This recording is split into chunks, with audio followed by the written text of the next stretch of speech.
Today, as part of the Healthy Ireland at Your Library series, I'm speaking to Mary Hynes, Senior Psychologist with the HSE, about emotional eating.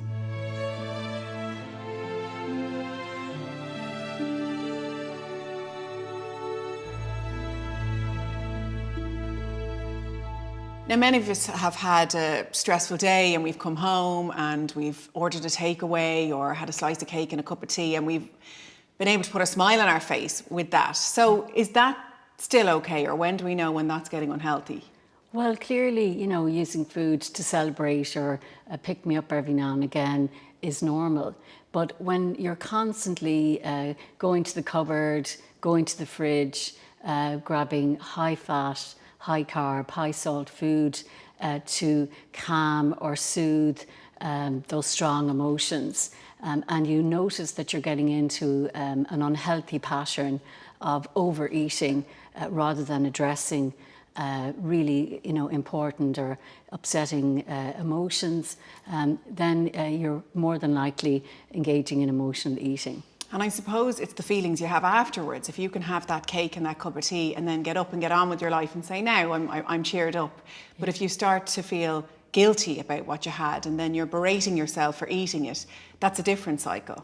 Yeah, because you're getting into a pattern of emotional eating. So perhaps it's triggered by what you said, maybe a bad day in work, a phone call where someone was really critical to you, and you're always going for food to fill that emotional void or those strong feelings of being upset. Then that's a pattern that becomes enduring, and afterwards then you haven't actually addressed the underlying issues, and then you're also feeling guilty and in more extreme cases feeling quite shameful. And high levels of shame have been linked to pathology such as depression, anxiety, and even may lead to more significant eating disorders like binge eating disorder. Yeah, is there a spectrum of emotional eating? Yeah, so generally there's a continuum. So there may be occasional bouts of emotional eating, maybe, as I said, to celebrate, but then it kind of starts becoming emotional overeating, where you're eating way more, or your intake of calories is way more than is necessary. You're eating straight away after eating a full meal. And then where it becomes a bit more significant, and that's where you develop binge eating disorder. So you're really feeling that you've lost control over your eating. You're eating in secret.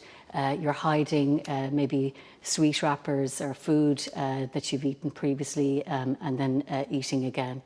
And there can be a disassociation from what you're doing. So you're not really enjoying the food. It's like you've zoned out. Yeah, very often people would say to me, I'd rather feel really full, upset and tired than feeling anxious or feeling sad. So it's almost like that you're distracting yourself as much as you can from those strong feelings. So what are the main causes and triggers then? Okay, well, the number one trigger that we would see in our work for emotional eating is stress. And research now shows that eating behaviour is extremely linked to your emotions. So what happens is when we go for those high fat, high carb, fried foods, which is the cheapest, fastest, best way to deal with strong emotions, you're actually activating the reward system in the brain, and that's when dopamine is released. So dopamine is great, you feel brilliant, but the problem with dopamine is that it's short-lived. So soon after you've had that bar of chocolate or the Domino foods where you keep eating, maybe it's chips, crisps, that good dopamine feeling leaves your system very quickly. It reactivates your threat system where you actually feel tense, you feel nervous, and then you have those strong emotional feelings again. So dopamine is often referred to as the molecule of more. You're going to want that dopamine hit again, and that feeds into the cycle of emotional eating. When does cortisol come knocking, and what kind of effect does that have on your system? Yeah, so as well as stress, and research now shows that when you're stressed, your body gets flooded with cortisol. That actually increases your appetite, and it increases your craving for high salt, high sugar food. So it's not your fault, really. It's an automatic bodily, physical reaction to stress. But like what I see with most people is with busy lives, people are multitasking, they're overscheduling. So there's actually no time to relax, to rest and digest, to look after themselves, and to prioritise self-care. Yeah, it's interesting. I interviewed an endocrinologist recently, and she said women will arrive, particularly women, and they're working hard, they're busy at home, and then they're out running 5-6 nights a week. We're really overextending ourselves. Absolutely. So, like when I work with people, we really look at kind of the soothing, the calming effects that other activities can do. So maybe sometimes just going to bed early would be better for managing your stress, or phoning a friend, or maybe doing something that isn't so strenuous, but actually helps you unwind, helps you relax. Sleep is often another aspect that we look at surrounding emotional eating, and often people aren't aware that if you're not getting enough sleep, your body also releases cortisol into your system. So very often I'd ask people to monitor their sleeping, and if they're not getting enough sleep, maybe if they're on tablets or on phones or on screens late at night, or if they have, again, stress feeds into it as well, they're worrying about their job the next day, then they're not getting adequate sleep. That releases cortisol into their system again, which again increases their appetite. So we would often say to people who are gaining weight and not sleeping to maybe get screened for sleep apnea as well, because sleep apnea increases your appetite because you're flooded with cortisol, puts a lot of pressure on your heart as well.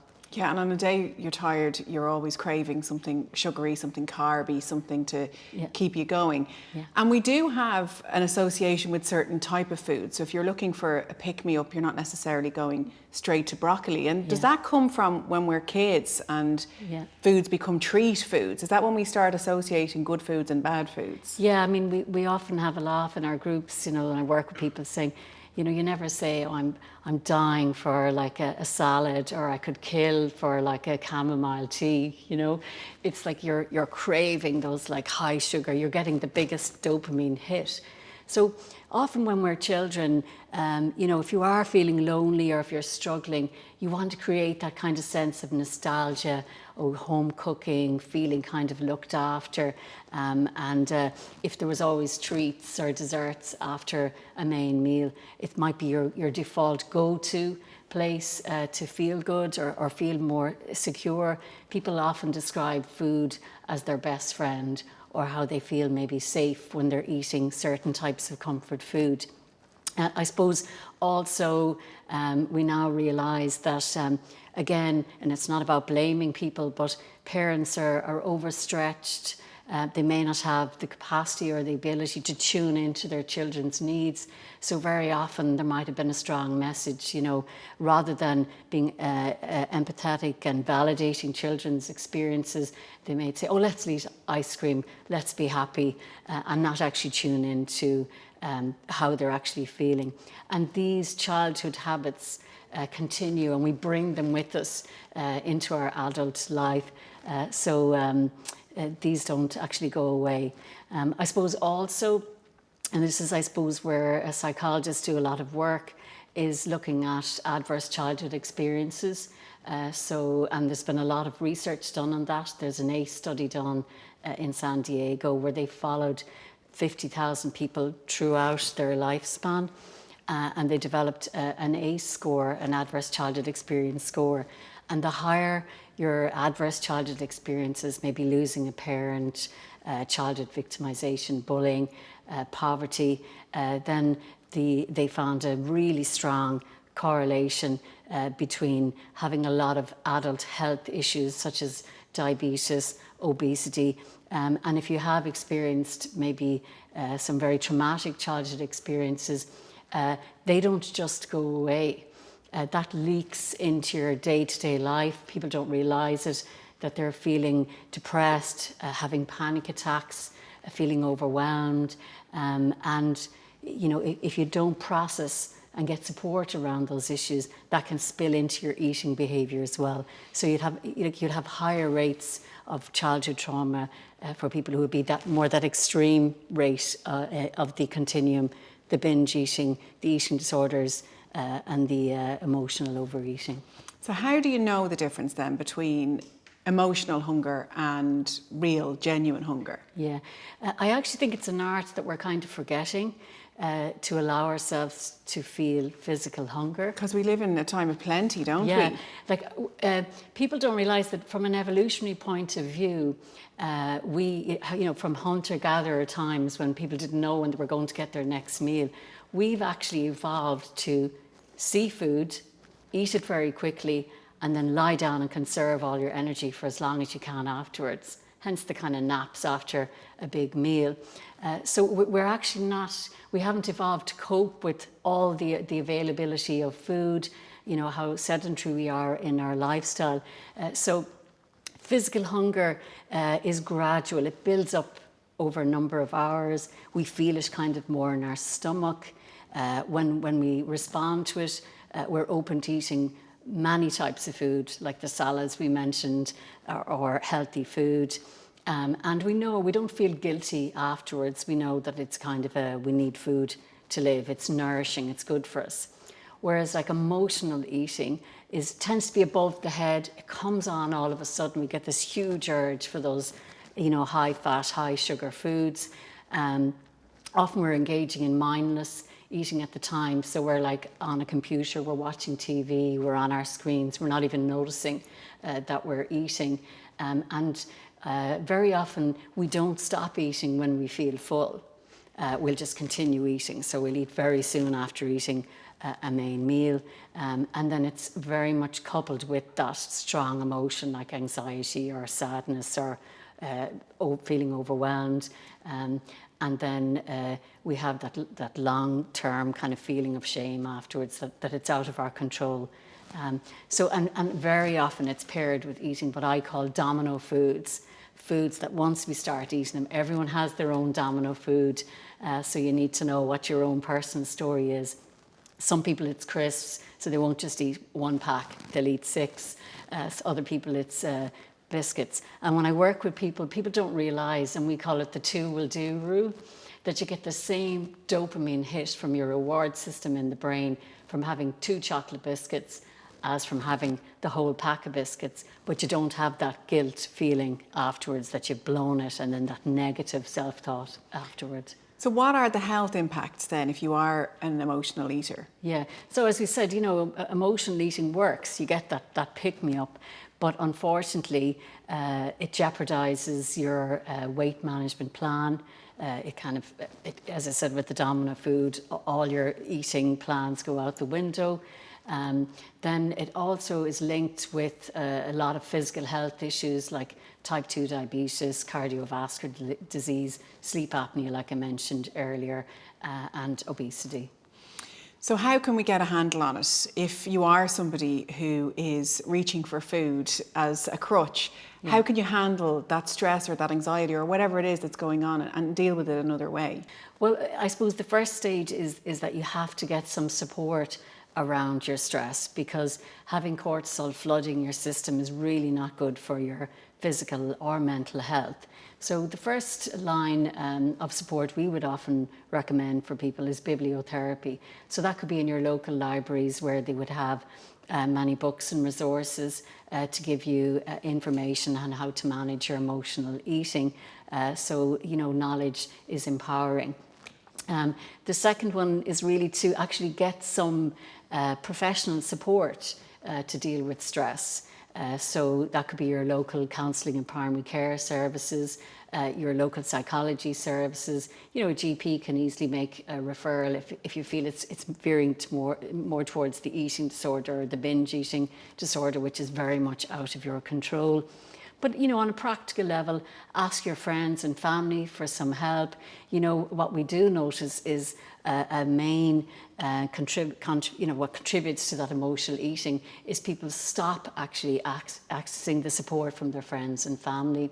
You know, very practical things such as research now shows that you can reduce emotional eating by 70% if you actually keep those high-fat, high-sugar foods out of reach. So even having to get a stepladder up to something, you know, puts it off a bit. Personally, we keep all our sweet food in the boot of my car. So it just makes it a little bit more difficult to access that. So you think food. twice before think just twice. Reaching for it. Yeah, you know, but certainly I think get your sleep pattern right, because if you're not getting adequate sleep, you know, we use a more compassionate approach, because as I explained earlier, it is out of our control. You know, from an evolution point of view, we really aren't able to cope with the amount of food that's around us, the availability of food. I'm sure you've heard many people saying that sitting is the new smoking. That if you sit for more than 30 minutes, you reduce your metabolism by 90%. So stand up, move around. If you are feeling strong emotions, maybe get some help, acknowledge it, validate it, be more mindful in your eating. So again, as I mentioned, that physical hunger, know the difference between physical and emotional hunger. Yeah. Slow down. Sit away from the screens, really be mindful and enjoy that meal. Don't be beating yourself up about it. Enjoy what you're eating and enjoy your food. Absolutely. And you suggest keeping a diary. So if you are somebody who is emotionally eating, you'll start to see a correlation that it might be a phone call from work or a visit to a family member where there's a stressful situation that then leads to the emotional eating. And sometimes even acknowledging that helps you to break that cycle. Yeah, because very often I just say to people simply, if they're very busy, is just take photographs of the food you eat for a week, and see if you can backtrack and see what happened before that. Like I started emotional eating.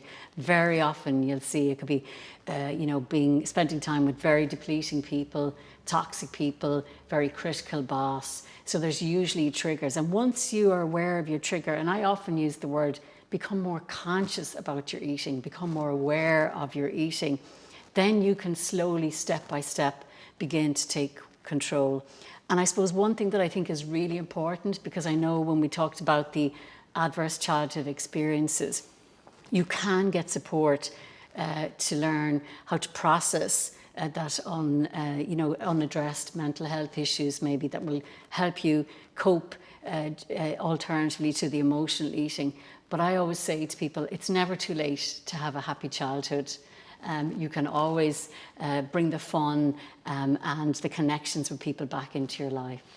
And if you go for something like talk therapy, how soon will you start to see a difference in your life? How soon can you turn around something like emotional eating, do you think? Well, what I notice with the groups we offer people in particular, and we use a compassion-focused therapy approach where it's immediately people begin to realise how self-critical they are of themselves. So, you know, that self-critic is running the show.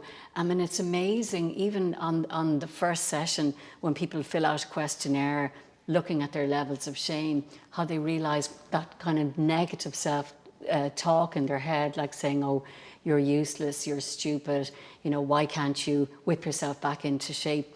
Whereas if you can change those neural pathways in the brain, that you're accessing, you know, a new version of yourself, a more compassionate version of yourself that's kinder, that realizes that, you know, life is hard, it's full of suffering, pain for people, but that this new version of yourself can actually learn to cope better in the world. That very often after 5 or 6 sessions, people are really making dramatic changes in their life. So, you know, I would always say it's always possible to change. We can always gain control over our food. And I'm all for the power of positive thinking and looking on the bright side. But I think with all of that message out there, we forget that it's okay to feel negative sometimes. Yeah. And all the negative feelings like anxiety, stress, anger, sadness, they're very normal feelings and part of being a human. Yeah, because if we didn't have a threat system, it's a better be safe than sorry system, we wouldn't actually, it cues us really into self-care. So if we can kind of shift that kind of belief that, I shouldn't be feeling that. And if you think that goes back to the non-validating your feelings. Yeah, and I need to dampen it down with food and disguise it. Just feel it. Yeah, so just to stay with the feeling, delay, the cravings for 5 minutes. Just say, how am I feeling? I'm actually, what often people would say is they pause, they take a deep breath, they slow down, and then they realize, I've just got a banging headache. I'm stressed, I'm feeling really overwhelmed, and I've just been, running through the day, not actually touching into how I'm feeling. And it's like what I said, we've forgotten that art of feeling hunger and saying it's actually okay to feel a bit hungry. I'll be eating again in 2 hours' time. Getting out for a walk is a healthier way of handling stress, and Absolutely. slowing down, as you say, not being as overwhelmed with our schedules, maybe not booking ourselves so crazy. Yeah, and I think, everyone has to find their own way of managing stress.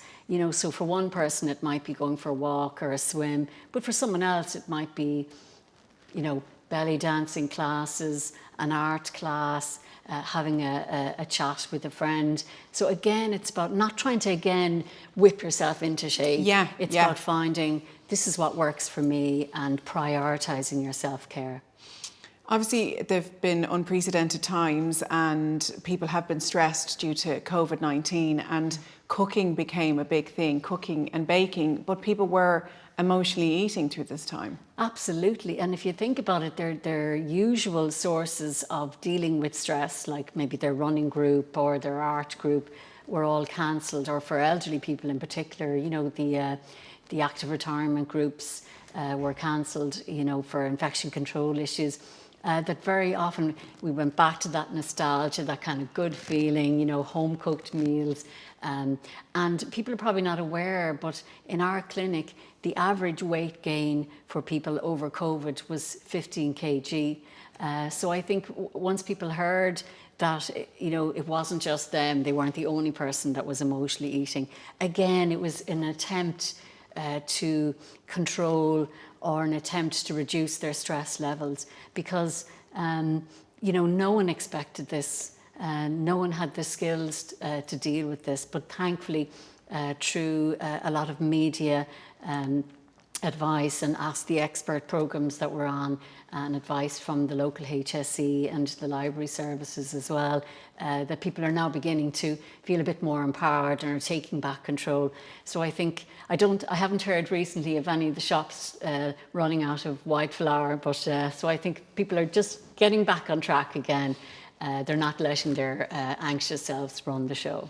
And as you say, you can catch it, you can stop it, but do it with compassion. Don't beat yourself up, just start again, and you can make a difference. Yeah, because like the research backs it up now.